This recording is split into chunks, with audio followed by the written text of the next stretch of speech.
Good morning students. बच्चों, आज हम पढ़ेंगे functions in M S Excel.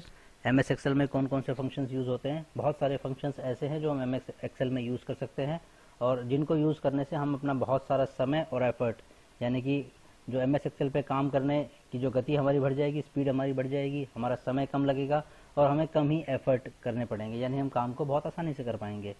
तो आइए देखते हैं कौन कौन से वो एम एस एक्सेल में फंक्शंस होते हैं जिनके माध्यम से हम अपने काम को आसान बना सकते हैं और अपने समय की बचत कर सकते हैं। तो इन फंक्शंस के बारे में यदि हम देखेंगे तो सबसे पहले हमारे पास फंक्शन आता है functions in M S Excel. M S Excel में हमारे पास बहुत सारे फंक्शंस मिलते हैं जिनकी मदद से हमें एक्सेल में काम करने में बहुत आसानी हो जाती है। इन फंक्शन का यूज़ कर हम अपना बहुत सारा समय बचा सकते हैं। हम बहुत सारा हमारा जो समय है हम आसानी से बचा सकते हैं यदि हम एम एस एक्सेल में इन फंक्शंस का इस्तेमाल करें। तो वो कौन कौन से फंक्शंस हैं? निम्नलिखित हमारे पास फंक्शंस हैं। सम हो गया, मैक्सिमम हो गया, मिनिमम हो गया, एवरेज और काउंट। इन सब फंक्शंस को हम यूज़ कर अपना बहुत सारा कीमती समय और अपने एफर्ट्स को बचा सकते हैं while we are working on M S Excel, जब हम एम एस एक्सेल पर काम कर रहे हो बच्चों। तो आइए स्टार्ट करते हैं, एक एक करके हम फंक्शंस देखते हैं। पहला फंक्शन है सम फंक्शन। सम फंक्शन का काम क्या होता है? सम फंक्शन का यूज़ हम सेलेक्टेड रो या सेलेक्टेड कॉलम या फिर किसी भी सेलेक्टेड सेल्स के डेटा का सम यानी कि जोड़ करने के लिए किया जाता है।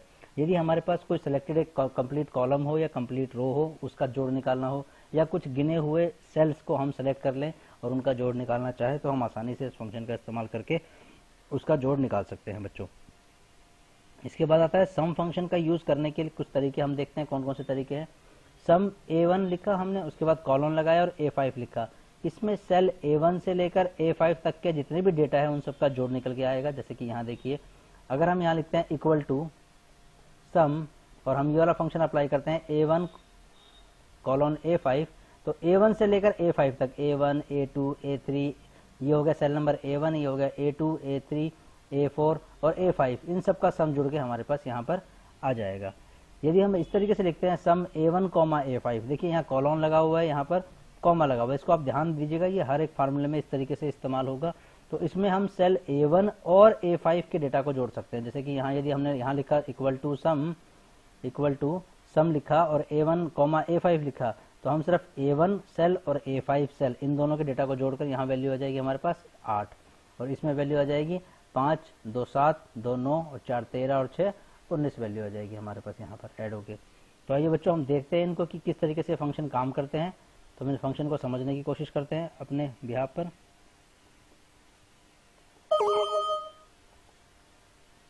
एक हम प्रैक्टिकल ले लेते हैं। जैसे कि देखिए एक शीट मैंने बना रखी है आप लोगों के लिए। ये बच्चों के नाम है और बच्चों के मार्क्स है। ये सब्जेक्ट है, सब्जेक्ट के बच्चों के मार्क्स है। तो हम इसको यहाँ से हटा देते हैं इन मार्क्स को, ये मार्क्स किसी काम के नहीं है। ये सब्जेक्ट था हमारा पूरा। ये देखिए हिंदी इंग्लिश मैथ में। अब हम यहाँ चाहते हैं बच्चे का सम निकालना कि ये जो अमित के किस कंप्लीट सब्जेक्ट में, Hindi English math computer science social science और साइंस में कितने मार्क्स आए, हम इनको जोड़ना चाहते हैं। तो हम क्या लिखेंगे?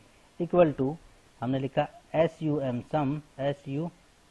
सम, उसके बाद ब्रैकेट स्टार्ट किया और हमने यहाँ से स्टार्ट किया। देखिए ये सेल B5, देखो लिखा आ गया ऑटोमेटिकली, ये सेल है B5 से लेकर हम सेलेक्ट करते गए और कहाँ तक आ गए? B10 तक, B5 डॉट डॉट B10, और हमने इसको बंद करके जैसे एंटर किया तो इन सब के जो मार्क्स है वो जुड़ के हमारे पास आ गए 426। ऐसा ही हम दूसरे में भी कर सकते हैं। यहाँ भी अगर हम करना चाहें तो हम कैसे लिखेंगे? यदि देखिए ये हमने क्या किया, इसको इस पर हम क्लिक करेंगे तो हमें फार्मूला ऊपर दिखाई देगा। ये हम इस पर क्लिक करेंगे तो हमें यहाँ पर फार्मूला दिखाई दे रहा है, आप देख पा रहे हो बच्चों। तो फार्मूले के लिए क्या करेंगे हम? इक्वल टू, देखिए दोबारा से देखते हैं, इक्वल टू SUM सम लिखा, ब्रैकेट स्टार्ट किया। यहाँ आपको B5 से लेकर B10 तक लिखना है, तो आप लिख सकते हैं यहाँ पर B, सबसे ऊपर सेलेक्ट करेंगे B5, उसके बाद आप लगाएंगे कॉलन और उसके बाद लिख दो B10। ये लिखा आपने B10, तो B5 से लेकर B10 तक लिखा गया, ब्रैकेट को बंद किया और एंटर मारा। तो B5 से लेकर B5 B6 B7 B8 B9 और B10 इन सब के डेटा का जोड़ हमारे पास यहाँ पर आ गया। यदि हम बात करते हैं इसकी, यहाँ हम जोड़ना चाहते हैं, हम चाहते हैं इस कॉलम सेल में सेलेक्टेड वैल्यू लेना चाहते हैं हम, तो हम क्या लिखेंगे? Equal to sum, bracket start किया, हम किस किस की वैल्यू को ऐड करना चाहते हैं? हम B5 की वैल्यू ऐड करना चाहते हैं, प्लस हम वैल्यू ऐड करना चाहते हैं, सॉरी कॉमा, हम वैल्यू ऐड करना चाहते हैं B7 की, कॉमा हम वैल्यू ऐड करना चाहते हैं B10 की, और ये लिखने के बाद हम कर देंगे ब्रैकेट बंद, और जैसे एंटर करेंगे तो देखिए यहाँ पर जो वैल्यू आई वो किस किस की आई, C5 की आई, C7 की आई और C10 की आई। इन तीनों का सम मिलकर हमारे पास यहाँ आ गया। बच्चे देखिए यहाँ पर हमने B5 से लेकर B10 तक के सारे भी डेटा हैं जितने भी हमारे पास, उन सब के डेटा का हमने सम निकाला था। यदि हम चाहते हैं कि इसको वैल्यू को, देखो जैसे इस सेल पे मैंने सेलेक्ट किया, यहाँ पर नीचे देखो प्लस बन के आया है, इसको अगर मैं इस साइड में ड्रैग कर दूंगा तो यही फॉर्मूला कॉपी हो जाएगा यहाँ तक। ये देखिए सेम फार्मूला कॉपी हो गया। यहाँ हमने B5 से लेकर B10 तक का सम किया था, इसमें B5 से B10। इसमें अगर आऊँगा तो देखिए C5 से लेकर C10 तक का सम हो गया। देखो यहाँ आ गया ना, C5 से C10, C5 से लेकर C10 तक का सम आ गया। इसमें हम आते हैं तो D5 से D10, D5 से D10 का सम आ गया। यहाँ पर हम क्लिक करते हैं तो E5 से E10, E5 से E10 का सम आ गया। इस तरीके से हम वैल्यू को कॉपी भी कर सकते हैं ताकि सेम फार्मूला हम दूसरी जगह भी अप्लाई कर सके। जैसे कि यहाँ हमने किसका सेलेक्ट सम किया था, C5, C7 और C10 का। यदि मैं इस फार्मूले को ड्रैग करता हूँ इस तरफ तो हर जगह यहाँ भी देखिए किस किस का सम आएगा, D5, D7 और D10। यहाँ आएगा E5, E7 और E10। यहाँ आएगा F5, F7 और F10। यानी कि जो फार्मूला हमने यहाँ लगाया था उसमें सिर्फ जो कॉलम है उसका नाम चेंज हो रहा है। यहाँ पर C था, C5, C7, C10, तो यहाँ पर आ गया D5, D7, D10, यहाँ E5, E7, E10। हम इस तरीके से किसी भी एक फार्मूले को अप्लाई करके उसको ड्रैग करके हर जगह अप्लाई कर सकते हैं। ये बच्चों आपको समझ में आया कि सम कैसे निकाल सकते हैं। यदि हमारे पास कुछ नंबर गिवन है, मार्क्स गिवन है, सबका सम निकालना है तो हम लिख देंगे डायरेक्टली आपके सामने, ये डायरेक्टली हम लिखेंगे सम A1 से A5, तो ये पूरा रो आ जाएगा कंप्लीट। और हमें सेलेक्टेड चाहिए तो कॉमा लगाते जाएंगे और जिन जिन सेल का हम सम निकालना चाहते हैं उसका हम सम निकाल लेंगे। ये तो था सम फंक्शन। अगला आता है मैक्सिमम फंक्शन। ये क्या कहता है बच्चों, मैक्सिमम जो फंक्शन है हमारा, मैक्सिमम फंक्शन की हेल्प से हम किसी भी सेलेक्टेड रो, किसी भी सेलेक्टेड कॉलम या सेलेक्टेड सेल में से सबसे बड़ा डेटा को निकाल सकते हैं कि उसमें सबसे बड़ा डेटा कौन सा है। यदि हम यहाँ लिखेंगे, जैसे कि देखो लिखने का तरीका, मैक्स A1 कॉलन A5, तो A1, A2, A3, A4, A5, अगर इस फंक्शन को हम यहाँ लिखते हैं इक्वल टू लिखकर मैक्स A1 कॉलन A5, तो इन सब में A1 से लेकर A5 में जो सबसे बड़ा डेटा होगा वो यहाँ डिस्प्ले हो जाएगा। और यदि कॉमा लगा के करते हैं तो उन सेलेक्टेड सेल्स में से जो सबसे बड़ा डेटा होगा वो दिख जाएगा। जैसे कि इस केस में अगर हम देखें, यहाँ हमने लिखा मैक्स A1, A5, तो सबसे बड़ी वैल्यू कौन सी है, A1 से A5 में 6, तो हमारे पास रिजल्ट आ जाएगा 6। और यदि हम सेलेक्टेड सेल निकालते हैं A1, A2, A4, यदि हम सेलेक्ट करते हैं A1, A2 और A4, तो इनमें सबसे बड़ी वैल्यू कौन सी है, मैक्सिमम वैल्यू है वो यहाँ पर निकल के आ जाएगी, जो कि है 5। आइए इसको भी हम बेटा प्रैक्टिकली करके देखते हैं किस तरीके से होता है ये।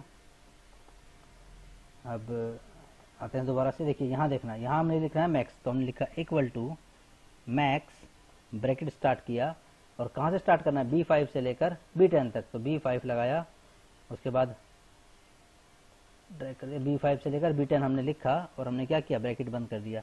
और जैसे एंटर मारेंगे तो इसमें सबसे बड़ी वैल्यू कौन सी है, 90, जो हमारी वैल्यू यहाँ आ गई। ठीक है, इसमें क्या लिखा हमने, max equal to max B5 colon B10, B5 से B10 तक की वैल्यू हमारे पास आ गई। यदि इसी फार्मूले को मैं आगे ड्रैग करूं तो ये फार्मूला हर जगह कॉपी हो जाएगा, और यहाँ भी क्या आएगा, C5 से लेकर C10 में सबसे बड़ी वैल्यू निकल के आ गई, यहाँ पर D5 से लेकर D10 की मैक्सिमम वैल्यू निकल के आ गई, और यहाँ पर E5 से E10 में मैक्सिमम वैल्यू निकल के आ गई। ये तो हो गया हमारा कौन सा फंक्शन हो गया, मैक्स फंक्शन हो गया। ठीक है बच्चों, हमने क्या निकाल लिया, सबसे इसमें मैक्सिमम निकाल लिया और हमने इसको ड्रैग भी कर लिया। मैक्सिमम फंक्शन को हम दूसरे तरीके से कैसे इस्तेमाल कर सकते हैं, देखिए यदि आप चाहते हैं कि हम सेलेक्टेड का निकालें तो हमने किया equal to max, bracket start किया, किस किस का निकालना चाहते हैं कॉलम का, इस कॉलम नंबर 1, कॉमा लगाएंगे हम, उसके बाद column number this, then comma लगाया, कॉलम नंबर दिस, और हमने से बंद कर दिया कि हमें B6, B8 और B10 में से मैक्सिमम निकालना है। जैसे एंटर मारेंगे तो इनमें भी मैक्सिमम क्या है, 90। इसको हम चेंज कर देते हैं, हम B6 ना लिखकर हम B6 की जगह लिखते हैं B5, ओके फाइन, एंटर किया। अब देखिए यहाँ क्या क्या था, B5, B8 और B10, B5, B8 और B10 में सबसे बड़ा क्या है, B10 है, 79, यहाँ लिख के आ गया। यदि इसी फार्मूले को मैं ड्रैग करता हूँ आगे तक तो क्या सेलेक्ट हो जाएगा, जैसे कि यहाँ पर B5, B8 और B10 था, वैसे यहाँ पर C5, C8 और C10 में सबसे बड़ा नंबर आ जाएगा, D5, D8 और D10 में से, E5, E8 और E10 में से, और यहाँ पर F5, F8 और F10 में से। देखिए जो फार्मूला आप लगाएंगे वैसा ही करस्पॉन्डिंग फार्मूला दूसरी जगह लग जाएगा, इसी को कहते हैं रिलेटिव फार्मूला आपके पास अप्लाई हो जाएगा। ठीक है, यहाँ पर हमने लगाया था कंप्लीट का A5 से लेकर A10 तक, तो A5 A10, C5 C10, D5 D10, E5 E10 और F5 F10, ये हो गया हमारा मैक्सिमम फंक्शन। अब हम देखते हैं नेक्स्ट फंक्शन हमारा मिनिमम। सेम मिनिमम फंक्शन क्या करेगा, इस फंक्शन का इस्तेमाल करके हम सेलेक्टेड रो या सेलेक्टेड कॉलम में से क्या कर सकते हैं, सबसे छोटी वैल्यू को निकाल सकते हैं। तो सबसे छोटी वैल्यू को कैसे निकालेंगे, मिनिमम डेटा को हम निकाल सकते हैं। लिखने का तरीका बिल्कुल सेम, अगर हम एक साथ कर देंगे तो मिनिमम वैल्यू निकल के आ जाएगी। इनमें से मिनिमम वैल्यू क्या निकल के आ जाएगी, 2, और हम सेलेक्ट करते हैं A1 A5 और A4, तो उनमें से मिनिमम वैल्यू क्या निकल के आएगी हमारे पास, 2। आइए हम इसको भी बेटा प्रैक्टिकली करके देखते हैं कि किस तरीके से ये काम करता है। ये हमारे पास आ गया, यहाँ हम करते हैं मिनिमम की का एग्जांपल देखते हैं। तो मिनिमम के एग्जांपल में ये हम सेलेक्ट करते हैं, वो सबको सेलेक्ट करते हैं, तो लिखेंगे equal to minimum, bracket start किया और ऊपर से नीचे तक सबको ड्रैग कर लिया। तो B5 से B10 आ गया, B5 से लेकर B5 B6 B7 B8 B9 और B10 तक हम मिनिमम लिखकर एंटर मारते हैं। तो इनमें वैल्यू क्या है, मिनिमम, देखिए 50 वैल्यू मिनिमम है। और इसी फार्मूले को हम ड्रैग करके आगे ले जाते हैं, तो हर एक कॉलम में से हमें पास मिनिमम आ जाएगा। इसमें 65, इसमें 45, इसमें 73 मिनिमम है, इसमें 75 मिनिमम है। इसी तरीके से मिनिमम को लगाने का दूसरा तरीका, यदि हम सेलेक्टेड रोज को सेलेक्ट करना चाहते हैं तो सेलेक्टेड रोज को सेलेक्ट कर लेते हैं। जैसे कि सेल सेलेक्ट करेंगे सेलेक्टेड हम, जैसे कि 95 64 90 कॉमा, ये हो गया B6। उसके बाद हमने सेलेक्ट किया B8 को, और उसके बाद सेलेक्ट किया हमने B5 को, कॉमा लगा, इसको बाद हमने बंद कर दिया और एंटर किया। तो देखिए B5 B6 B8 और B5 में से जो सबसे मिनिमम था वो निकल के आ गया। ऐसे हमने ड्रैग करेंगे तो यहाँ पर C5 C6 और C8 में से आ गया, यहाँ D6 D8 और D5 में से आ गया। इस तरीके से वैल्यू को आप अप्लाई कर सकते हो बचे हुए ऑप्शंस पर। अब आते नेक्स्ट देखते हैं बच्चों, हमारे पास जो फंक्शन है, अगला फंक्शन आता है हमारे पास एवरेज फंक्शन। एवरेज फंक्शन में हम क्या करते हैं, हम यू सेलेक्टेड रो कॉलम या जो भी हमारे पास सेलेक्टेड डेटा है उसका क्या निकाल सकते हैं, एवरेज निकाल सकते हैं बच्चों। और ये बात याद रखना, जो एवरेज है वो हमेशा न्यूमेरिक पे काम करता है, एवरेज हमेशा न्यूमेरिक पे काम करता है। एवरेज निकालने के लिए सेम फार्मूला लगाएंगे इस तरीके से, या हम सेलेक्टेड रोज को लिखेंगे। बट हमें ध्यान क्या रखना है, यह फंक्शन सिर्फ न्यूमेरिक डेटा पर ही अप्लाई होता है, क्योंकि हम जब एवरेज निकालेंगे तो एवरेज हम किसका निकाल सकते हैं, न्यूमेरिक डेटा का ही निकाल सकते हैं। तो आइए हम एवरेज निकालते हैं कि एवरेज कैसे काम करता है। इसको देखते हैं एक बार एग्जाम्पल के तौर पर कि कैसे हम इसको निकाल सकते हैं एवरेज को। एवरेज निकालने के लिए हम लिखते हैं एवरेज AVG। बराबर एक बात याद रखिएगा, एवरेज लिखने के लिए आपको पूरा लिखना पड़ेगा एवरेज, जैसे इक्वल टू AVER। देखिए एवरेज, पूरा एवरेज लिखना पड़ेगा, AVEG से काम नहीं चलेगा। एवरेज लिखा, ब्रैकेट स्टार्ट किया हमने, और हम चाहते हैं B5 से लेकर B10 तक का जो डेटा है उसका एवरेज निकल जाए हमारे पास। तो B5 से B10 का एवरेज कैसे निकलेगा, B5 B6 B7 B8 B9 B10 को ऐड कर लेंगे और डिवाइडेड बाय 1 2 3 4 5 6, 6 से भाग दे देंगे, हमारे पास एवरेज आ गया इनका 71। और इसी डेटा को अगर हम कॉपी करते हैं आगे, तो ये देखिए हर एक वैल्यू का एवरेज निकल के आ गया। इनका आया 87.5। क्या किया है इसमें, C1 C2 C3 C4 C5 C6 इनको C5 C6 C7 C8 C9 C10 को ऐड किया, डिवाइड बाय 1 2 3 4 5 6, 6 डिजिट है ना, ये 6 सब्जेक्ट है, 6 से डिवाइड कर दिया। वैसे इन सबको ऐड किया, 6 से डिवाइड कर दिया, इनको ऐड किया, 6 से डिवाइड किया, जो वैल्यू आई वो आपके सामने आपके पास आ गई। ऐसे एवरेज, सिमिलरली एवरेज में हम बच्चों AVER AG एवरेज में सेलेक्टेड कॉलम्स का भी एवरेज निकाल सकते हैं। जैसे 1 ये हो गया, कॉमा लगाया, अगला वैल्यू ये हो गई, कॉमा लगाया, अगली वैल्यू ये हो गई, और हमने ब्रैकेट को बंद किया, एंटर किया, तो ये इन तीनों की एवरेज आ गई। किन की एवरेज आई है, B6 B8 और B9। B6 B8 और B9 के डेटा को ऐड किया गया और डिवाइड कर दिया 3 से, जितनी वैल्यूज हैं उतने से डिवाइड कर देंगे हमको, और ये इनकी वैल्यू आ गई। यदि ऐसे ही इसको यहाँ प्लस पे पकड़ के मैं इसको इधर लेके आता हूँ तो यही चीज़ें कॉपी हो जाएंगी। यहाँ पर C6 C8 और C9 का एवरेज आ गया, D6 D8 और D9 का, E6 E8 और E9 का, और यहाँ पर F6 F8 और F9 का। ये हो गया हमारे पास एवरेज। अब हम बात करते हैं काउंट की। अब हम एक लास्ट हमारे पास फंक्शन रह गया काउंट। काउंट फंक्शन क्या काम करता है, काउंट फंक्शन क्या काउंट करता है कि किसी भी एक रो में या किसी भी एक कॉलम में या किसी भी सेलेक्टेड सेल में कितने नंबर ऑफ डेटा हैं, जैसे कि यहाँ कितने नंबर ऑफ डेटा लिखे गए हैं उनको काउंट करता है। तो लिखने का दो तरीका, काउंट और ये काउंट। आइए हम देखते हैं इसको कैसे काम करता है बच्चे, इसको समझते हैं एग्जाम्पल के तहत। यदि हमें काउंट निकालना है तो काउंट यहाँ निकालेंगे हम बाहर, जैसे यहाँ काउंट निकालना है हमें, तो हम लिखेंगे equal to COUNT count. Count कहाँ काम करेगा, देखो ये जो बना रखा है मैंने कॉलम काउंट के लिए बना रखा है, काउंट ब्रैकेट स्टार्ट किया, इस पूरे कॉलम पे मैंने सेलेक्ट किया, देखिए G से G और बंद किया। तो यहाँ पर जितने भी वैल्यू है, देखो वैल्यू कितनी आई 3, इसकी वैल्यू आ गई 3। अगर यदि आप लिखते हो सिर्फ काउंट, काउंट G से लेकर G तक, यानी G पूरे कॉलम को काउंट करो उसमें कितनी वैल्यूज लिखी गई हैं, तो यदि आप सिर्फ काउंट लिखेंगे तो बेटा ये सिर्फ न्यूमेरिक वैल्यू को काउंट करेगा। जैसे न्यूमेरिक वैल्यू 1 2 3, 3 ही न्यूमेरिक वैल्यू है इसलिए इसने 3 दिखा दिया। यहाँ पर 60 लिख के एंटर मारोगे, 63 लिखा, अब कितनी न्यूमेरिक वैल्यू होगी 1 2 3 4, तो यहाँ फंक्शन वैल्यू चेंज होगी, क्या आ गया 4 आ गया। यहाँ आप लिख दो काउंट CO काउंट, ठीक है, काउंट में हमारे पास वैल्यू आ गई 4। काउंट को लिखने का एक तरीका और भी है, जैसे कि अगर आपने इक्वल टू लिखा COUNT, काउंट के आगे A और लगा दिया, काउंट A ब्रैकेट किया। अब हम चाहते हैं कि G से G तक, G जो हमारा पूरा कॉलम है इसकी वैल्यू निकाली जाए। अब आप एंटर मारे, अब आपके पास वैल्यू आई 7। तो यदि आप काउंट के आगे A लगा दोगे तो वो क्या करेगा, जो न्यूमेरिक लिखे हुए हैं उनको तो काउंट करेगा ही, साथ में अल्फ़ाबेट्स को भी काउंट करेगा और खाली स्पेस को भी काउंट कर लेगा। देखो 1 2 3 4 5 6, तो ये हो गए, और एक क्या है ये खाली स्पेस 7, तो इसने इसको भी काउंट कर लिया 7 को। कितने के काउंट हुए हमारे पास 7 काउंट होके आ गए। अगर इसकी बात करें हम तो यहाँ भी कितनी वैल्यू आएगी 7 वैल्यू हमारे पास आएगी। तो यहाँ जो लिखा हुआ है ये अल्फा न्यूमेरिक दोनों को काउंट कर लेगा, अल्फ़ाबेट्स को कर लिया और दीपक 1 2 3 4 5 6 7। यहाँ अगर हम कुछ लिख देते हैं, जैसे अजय लिख देते हैं यहाँ पर, तो वैल्यू हो गई 8, ठीक है, यानी कि 1 2 3 4 5 6 7 8।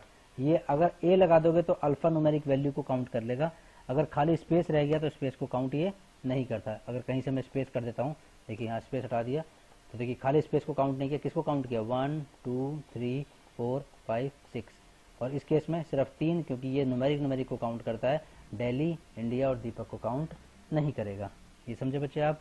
काउंट क्या काउंट करता है कि किसी भी एक रो में या किसी भी कॉलम में, जैसे मैं इसकी बात करूँ, इस कॉलम की बात करूँ, यहाँ मैं लिखता हूँ काउंट इक्वल टू COUNT, सिर्फ काउंट लिखा, ब्रैकेट स्टार्ट किया और यहाँ क्लिक किया मैंने 5 से 5 और एंटर किया, तो यहाँ वैल्यू को काउंट से काउंट, यहाँ 0, यहाँ करते हैं इसको count equal to COUNT count, क्योंकि जिस रो में आप फंक्शन लगा रहे हो उसी रो में आप लिखोगे तो वो कैसे काउंट कर पाएगा। काउंट ब्रैकेट स्टार्ट किया और इस 5 के बारे में हमने किया, ब्रैकेट बंद किया, जैसे एंटर करेंगे देखिए यहाँ कितनी वैल्यू थी 1 2 3 4 5, तो रिजल्ट आया हमारे पास 5। यदि हम लिखेंगे इक्वल टू काउंट A के साथ में हम चाहते हैं कि इस कंप्लीट रो को चेक करें तो कितनी वैल्यू आनी चाहिए 1 2 3 4 5 6 7, इंडिया और हिंदी को भी काउंट करेगा 7, और हमारे पास 7 आउटपुट है। बच्चे ये थे हमारे फंक्शंस इन MS एक्सेल। आप इन फंक्शंस को समझिएगा, देखिएगा, मैं इनकी PDF आपको भेजूंगा, आप उन PDF से इसको अपने नोटबुक में नोट कर लीजिएगा। यदि आपको कुछ नहीं समझ में आता है तो आप स्कूल में आ सकते हैं, और स्कूल में अगर आप हमसे कंसर्न कर सकते हैं अपने पेरेंट्स की अनुमति लेने के बाद। ठीक है बच्चों, thank you very much students, stay home stay